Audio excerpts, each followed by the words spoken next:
Bonjour à tous.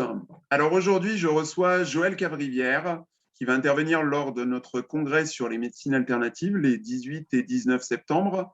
Donc Joël va nous parler de la perception à l'émotion, de l'émotion au comportement. Donc bonjour Joël. Bonjour Cédric. Tu vas bien? Ben, a priori, oui, très bien. Merci.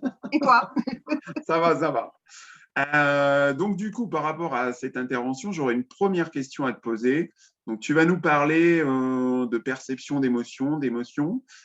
Moi, j'aurais une question qui serait, Comportement. est-ce que les émotions influencent le comportement de nos animaux?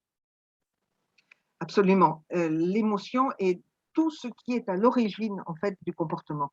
Euh, il suffit de prendre une émotion bien connue qu'on partage largement avec les animaux, c'est la peur. La peur est une émotion. Une émotion, c'est un phénomène physiologique qui va mobiliser absolument toutes les ressources de façon à aider la fuite. Donc, ça va couper le cerveau, envoyer du sang dans les jambes, dans les pattes, augmenter la respiration et rendre l'ensemble de l'organisme animal prêt à la fuite. Donc, rien que ça, c'est un comportement qu'on va voir, c'est une adaptation, une réponse comportementale à l'émotion. Bon, et il n'y a pas que la peur, évidemment, hein, il y a énormément d'autres circonstances où l'émotion est à l'origine du comportement et en particulier aussi à l'origine du comportement social, puisque l'émotion est ce qui va permettre de partager en plus. Donc oui, il est clair que je pense que sans émotion, il n'y aurait que des comportements tout à fait végétatifs, en fait.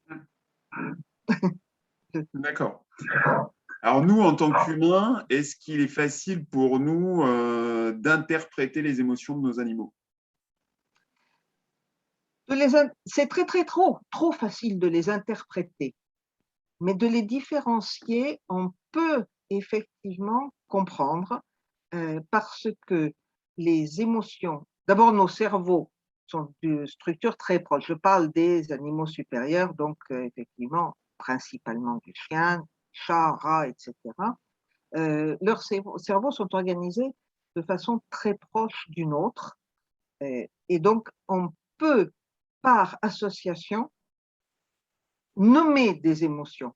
On n'est pas sûr que ce soit évidemment exactement la même chose, mais ça ressemble tellement à ce qu'on connaît que comment pourrait-on les qualifier autrement que par les mots que nous connaissons? Donc oui, on arrive à identifier des émotions parce que les réactions physiologiques sont les mêmes. Je veux bien dire, encore une fois, l'émotion, c'est quelque chose de physiologique. Donc un animal qui a peur, il a les poils qui se hérissent. Un humain qui a peur, il a les poils qui se hérissent. Bêtement, oui. C'est des choses qu'on a conservées. Le cœur qui s'accélère, les pupilles qui se dilatent, les narines qui se rétractent, etc. Tout ça, ce sont des réponses comportementales, physiologiques qu'on partage avec les animaux. D'abord, est-ce qu'on n'est pas un peu quelque part des animaux déjà? Effectivement. Et donc, ma dernière question, lors de ton intervention, est-ce que tu vas nous donner des outils pour mieux comprendre en fait le lien entre émotion et comportement? Alors, oui, en fait, je vais donner un petit peu différemment. Je prendrai la question un petit peu différemment. C'est de montrer qu'en fait, il n'y a pas une relation un pour un entre un stimulus et un comportement comme on le pensait au moment du behaviorisme. En fait, le même stimulus va provoquer chez les individus des émotions différentes. Et ça va dépendre et d'une part du tempérament de l'animal, de sa biologie, et d'autre part de son expérience dans la vie et de ses corrections au fur et à mesure de son existence. Et ça, je vais le montrer par les schémas de ce qui se passe au niveau du cerveau, bien évidemment extrêmement simplifié parce qu'on pourrait y passer une vie, je pense. Mm.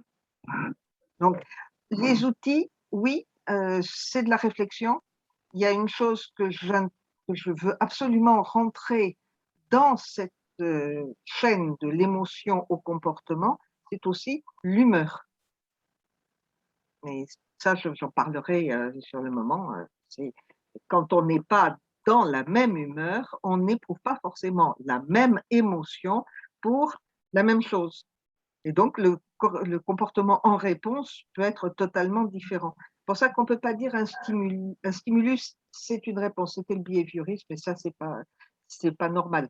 Il rentre là-dedans la cognition, en plus, entre l'émotion et le comportement. Donc, l'apprentissage, etc. Ok. Donc, du Ça coup, te un va? programme qui paraît être très, très C'est lourd, intéressant. c'est lourd. C'est ça, mais très intéressant. Je l'espère, je l'espère. Et ben ça marche. Et ben du coup, Est-ce que on tu verra pourrais tout me ça. parler du comportement des moustiques? Oui. Je suis désolée si je disparais du champ, je suis en train de me faire attaquer par les moustiques. Eh bien, ça marche. En tout cas, je te remercie. Et puis, au plaisir de te retrouver le 18 Tout à fait. pour parler d'émotions et de comportement de l'animal. Merci beaucoup. À À très bientôt. bientôt.